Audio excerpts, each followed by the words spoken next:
American military power, they imagine something overwhelming.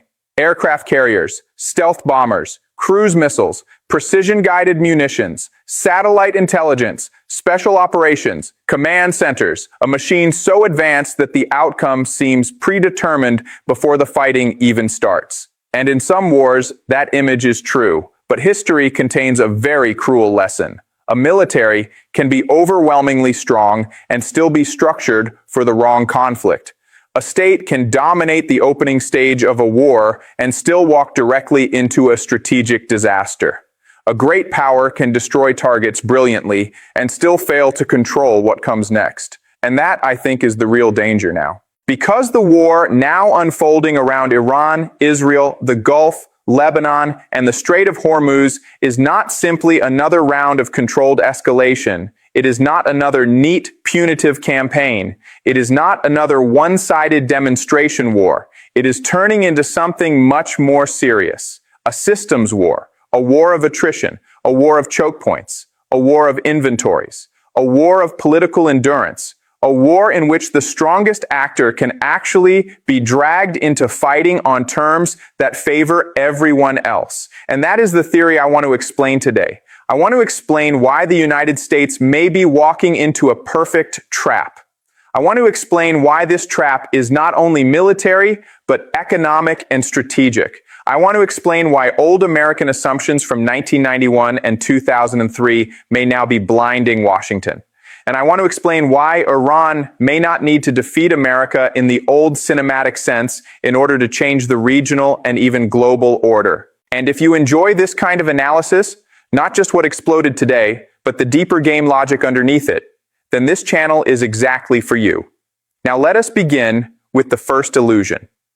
For the last 30 years, a large part of the American security establishment has been thinking inside the shadow of 1991 and 2003. The Gulf War, the Iraq invasion, the age of rapid air dominance. Those wars taught the wrong lesson. They taught that overwhelming air power and technological superiority could solve almost everything. They taught that if you strike hard enough, fast enough, and early enough, the enemy collapses before the real war begins. They taught that the sky is where victory lives. And in a one-sided war, that can appear true. But Iran is not Iraq in 1991. Iran is not Iraq in 2003. Iran is larger, more mountainous, more industrially resilient, more missile-oriented, more politically mobilized, more capable of dispersing pain across a region rather than absorbing it neatly inside its own borders. This is why I think many American planners are fighting the memory of an old war rather than the structure of the new one. And once you misunderstand the structure of the war, every tactical success starts pushing you deeper into strategic error. Now let me introduce the key idea that makes all of this clearer. The cost pyramid. This is one of the simplest and most brutal concepts in war. In any real attritional conflict, the question is not just who has better weapons. The question is, what can you afford to replace? At the bottom of a normal military cost pyramid are infantry forces. Why? Because soldiers, however tragic that sounds, are the cheapest decisive units in a long war. Above them come armor and artillery. Above that, naval systems. And near the top, the most expensive and hardest systems to replace, advanced aircraft. This matters because war is not only destruction. War is production. War is replacement. War is sustainability. War is math. If your military depends too heavily on the most expensive layers of force, then you face a terrible strategic problem. You either win very fast or you start consuming your own advantage. That is the American weakness. The United States increasingly fights through an inverted cost pyramid. Air power first, naval reach second, expensive precision systems everywhere, and a relatively small pool of politically usable mass infantry compared with what a truly grueling continental war would require. That structure is magnificent for opening shocks.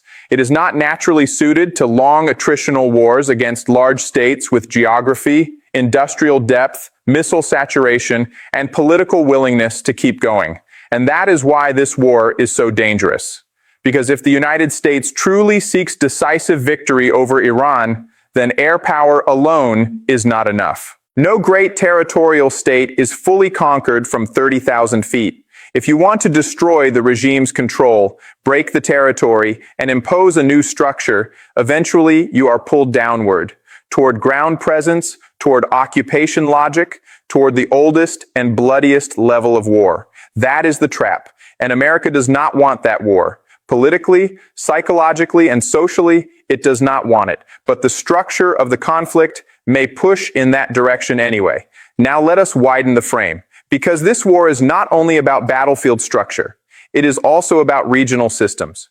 Reuters reports that Iran has effectively blocked almost all maritime traffic through the Strait of Hormuz, which carries roughly 20% of global oil and natural gas shipments.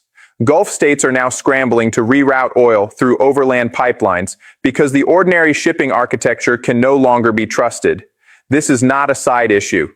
This is the center of gravity. When Hormuz is blocked, the war is no longer local. It becomes an energy war, a shipping war, an inflation war, a confidence war. Oil surged above $108 on March 18th after Tehran warned Gulf energy installations. And Reuters says the wider regional supply disruption may now be on the order of 7 to 10 million barrels per day. Now think about what that means strategically. A state like Iran does not need to match American air power plane for plane. It only needs to weaponize geography. It only needs to turn choke points into pressure points. It only needs to make the system expensive enough that American victory starts looking politically unaffordable. That is the genius of the trap. The United States wants a war of punishment. Iran wants a war of cost. And cost is often much more powerful than punishment in the long run. Now let us move to game theory, because wars are not decided only by what one actor wants. They are decided by what multiple actors want, and by the fact that those actors often want different endings from the same conflict. The United States wants the simplest outcome: break Iran, restore deterrence, secure Hormuz, preserve its regional architecture, prove that the old order still has teeth. Iran wants something very different. It does not need to conquer everyone. It does not need to destroy the United States conventionally. It needs to make American power too costly to sustain in its current form. If CENTCOM's regional credibility is weakened, if Hormuz remains partially under Iranian terms, if Gulf states panic, if allies hesitate, if oil shocks spread through the global economy, then Iran has already imposed a major strategic defeat, even while absorbing enormous violence. That is asymmetry. Now let us bring in the uncomfortable part. America's regional allies do not necessarily want the same future Washington wants. This is the point almost nobody explains clearly enough. Take Israel. Of course, Israel wants Iran damaged or broken. But does Israel necessarily want a future in which the United States emerges even more dominant, even more entrenched, and even more structurally central in the region after the war? Not necessarily. Israel's deeper interest is that no rival, Iranian, Arab, or external, should be able to comfortably constrain Israeli freedom of action in the post-war order. That means a prolonged war that weakens Iran but also burdens Washington is not automatically bad for Israel. It may, under some conditions, be useful. Now take Saudi Arabia. Saudi Arabia fears Iran, yes. But Saudi Arabia also does not necessarily want either America or Israel to emerge from this crisis unconstrained and supreme. A patron that is too dominant leaves too little room. A regional military power that becomes too comfortable is also dangerous. So from Riyadh's point of view, the ideal is subtle. Iran weaker. America useful but burdened. Israel strong but constrained. That is balancing. Not friendship, not morality, not ideological purity, balance. And once you understand that, the trap becomes much darker. Because America may be entering a war in which its enemy wants it drained, and its regional allies may also quietly prefer that it be drained, though not destroyed outright. That is the nightmare structure. Now let us turn to the alliance problem more concretely. Reuters reports that Poland has refused to send troops to support operations around Iran, and that Germany, Spain, and Italy have also shown no immediate intention of joining efforts to reopen Hormuz militarily. Trump publicly called NATO's refusal to help a very foolish mistake. This is a huge warning sign, Because one of the hidden assumptions of American imperial power is coalition gravity, the belief that once the crisis becomes serious enough, allies will line up behind Washington's strategic logic. But what if they do not? What if they judge that the war is too escalatory, too economically damaging, too politically toxic, too disconnected from their own public interests? Then the United States begins carrying more of the burden alone.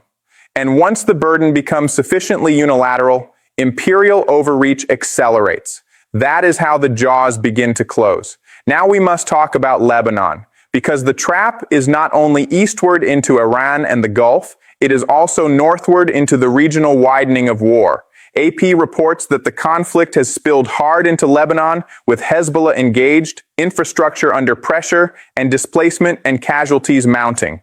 Reuters separately reports over 800 killed and more than 800,000 displaced in Lebanon alone. This matters because every second front changes the arithmetic. The stronger power must now manage not one pressure line, but several. Iranian missiles and drones, Hezbollah from Lebanon, shipping and energy instability in the Gulf, allied hesitation, domestic inflation, and the question of whether the public will keep accepting the price. This is where wars stop being tactical and become systemic. You can win the opening exchanges and still lose control of the larger pattern. Now let us address the nuclear question, because people always ask it. If America is so constrained, why not simply escalate to the extreme? Because wars are not only military events. They are legitimacy events. The moment a state jumps too far up the escalation ladder, it risks shattering its own political foundation. Troop morale matters, public opinion matters, alliance discipline matters, global legitimacy matters, and perhaps most importantly, enemy psychology matters. If you push too far, too fast, you may not restore order. You may instead produce uncontrollable escalation. That is why nuclear weapons are usually less usable than people imagine. Not because they are weak, because they are politically volcanic. And in this war, a long conventional trap serves the incentives of too many actors better than a short apocalyptic resolution does. Iran benefits from a long war. Israel may benefit from a war that burdens Washington deeply. Saudi Arabia may benefit from a looser hierarchy after mutual weakening. China certainly benefits from a U.S. system under stress. That brings us to the deeper financial layer. The petrodollar question. The war in Hormuz is not just about barrels. It is about the architecture through which barrels are traded and priced. AP reports that Iran has selectively let some traffic move, especially toward China, while Western and allied traffic faces the effective closure. Reuters reports that Gulf producers are frantically trying to bypass Hormuz, while policymakers globally are now talking more urgently about reducing dependence on fossil fuel choke points altogether. Now think about what that means. If the old American guarantee was, we keep the energy lanes open, and now the war itself produces the most severe oil disruption in recorded history, then every importer, every shipper, every central bank, every strategic planner starts asking a brutal question: can we keep building our future on this architecture? That is how orders weaken. Not always because a rival destroys them outright, but because the system teaches the world to root around itself. This is why China looks so dangerous in this story, even while staying relatively quiet. It is not carrying the military burden. It is not carrying the alliance burden.